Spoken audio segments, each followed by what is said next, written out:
పిల్లలు టీనేజర్లో ఈ మధ్య కాలంలో ఎనర్జీ డ్రింక్స్ వాడకం విపరీతంగా పెరిగింది. కానీ దీనివల్ల వారికి తెలియకుండానే ఆరోగ్య సమస్యలు తెచ్చుకుంటున్నారు. ఇందులో కెఫైన్, ట్యూరైన్ అనే ఆమ్లాలు ఉండడమే ఇందుకు కారణం. సాధారణ కూల్ డ్రింక్స్ కంటే ఈ ఎనర్జీ డ్రింక్స్ లో కెఫైన్ మోతాదు ఎక్కువగా ఉంటుంది.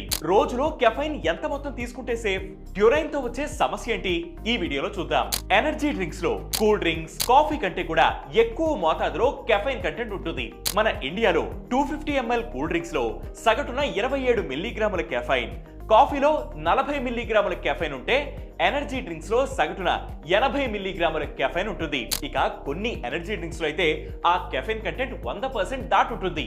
విపరీతంగా ఎనర్జీ డ్రింక్స్ తాగడం వల్ల టీనేజర్ లో ఒబేసిటీ, నిద్రలేమి సమస్యలు వస్తున్నాయని, అమ్మాయిలో అయితే ఇర్రెగ్యులర్ పీరియడ్స్ సమస్యగా మారాయని వైద్యులు హెచ్చరిస్తున్నారు. ఈ ఎనర్జీ డ్రింక్స్ మానేసిన వారు వెయిట్ లాస్ కూడా అయ్యారని చెబుతున్నారు.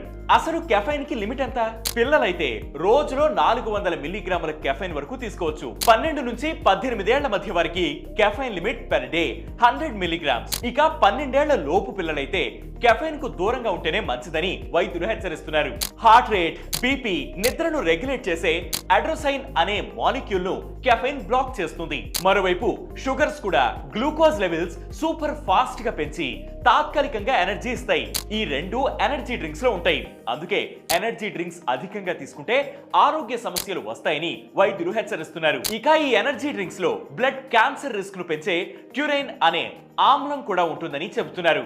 ఎనర్జీ డ్రింక్స్ ఎక్కువ తీసుకోవడం వల్ల హార్మోనల్ ఇంబ్యాలెన్స్, టైప్ 2 డయాబెటిస్ వంటి సమస్యలు వస్తాయని హెచ్చరిస్తున్నారు.